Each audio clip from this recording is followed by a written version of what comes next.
आमदार सुरेश धस बोलतायत, पाहूयात। चौकशी झाली पाहिजे, कारण हे लोक जर पोलिसांकडून कुठं सुटणार तर नाहीच, पण चुकून एखादा सुटला तर तो न्यायालयीन चौकशीत अडकलाच पाहिजे, ही धारणा मनामध्ये आहे।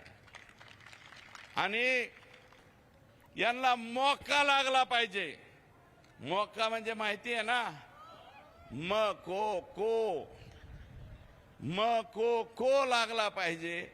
एकदा अंदर गया ना, पोलिसांनी मोका मध्ये घातला ना, 5-4 वर्ष नमस्ते लंडन, पुन्हा हे माघारी येत नाहीत।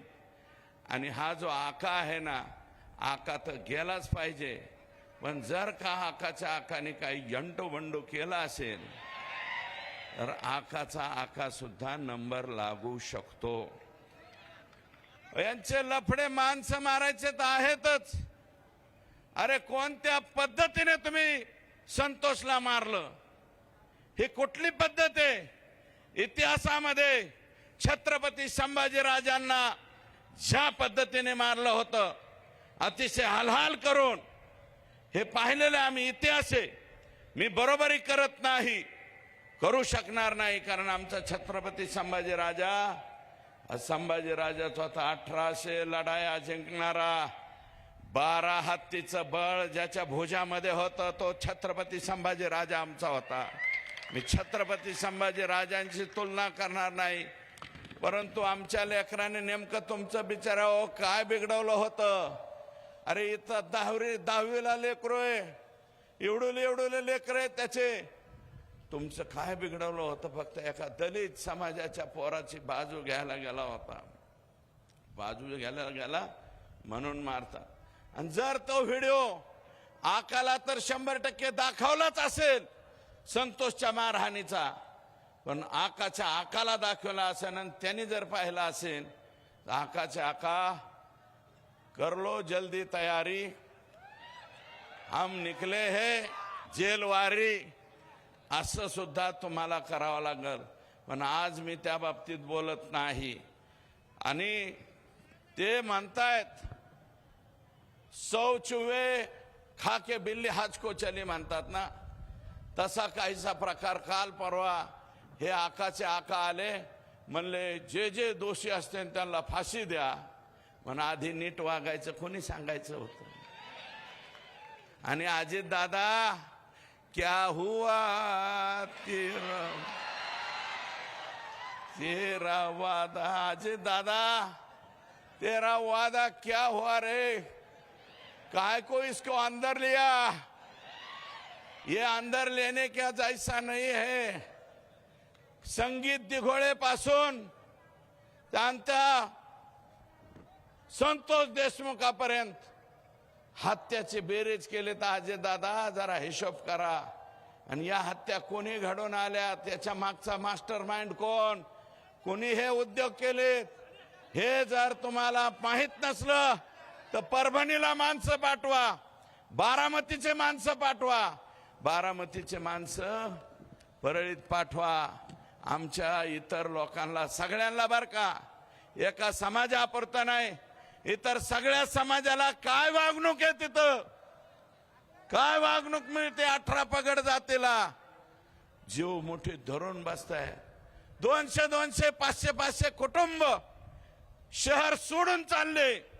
काही गंगाखेडात पण आले असतील, गंगाखेडचे आमचे भाऊजी का नाही आले? वो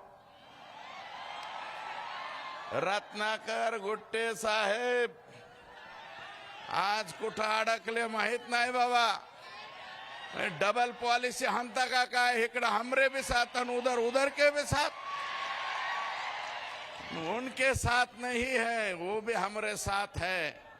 परंतु रत्नाकर भाऊजी हे वागणं बरं नव्हा, खोल्लम खोल्ला यायला पाहिजे, अंदर की बात नाही चालला पाहिजे। हा सर्व पक्षीयांचा आहे। अरे मी तर अजित दादाला म्हणलो होतो, माझ्या पक्षाकडून मला संधी मिळत नाही, आमच्या मुख्यमंत्र्यांना काहीतरी अडचण आलेली दिसते, मला मिळत नाही, तुम्ही एक काम करा, प्रकाश दादाला करा। प्रकाश दादा सोळंके तो भी ज्येष्ठ 5व्या टर्मचा आमदार आहे, त्याला करा, नसलं तर मी म्हणलो तर ह्या विटेकरला करा. राजेश विटेकर याचे वडील बी आमदार होते पूर्वी. राजेश विटेकरला करा. आणि हे नसलं जमत तर म्हणलं बुलढाण्याचा कायंदे करा. कायंदे निवडून आला ना तुमच्या पक्षाकडून, घड्याळाकडून. अरे तुमचं घड्याळ नसतं आलं रे, आम्ही नसतो आलो.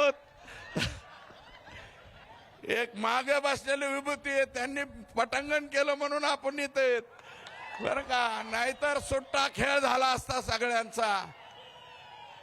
माननीय मुख्यमंत्र्यांचा काही संबंध नाही.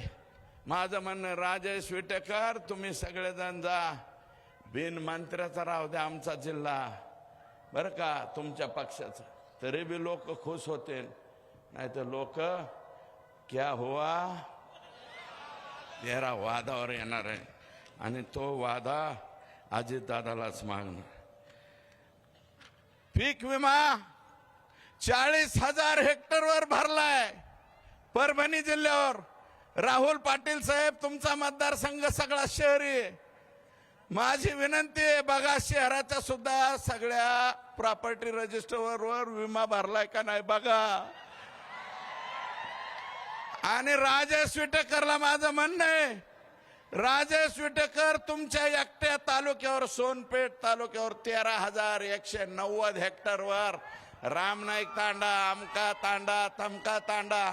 अरे तुम्ही बंजारा म्हणून घेता, बंजारा भाऊचा तांडा, रामनाईक तांडा, गोरबांड तांडा, इलेक्शन पुरतं एवढे. तर परभणीतून आमदार सुरेश धस बोलत होते.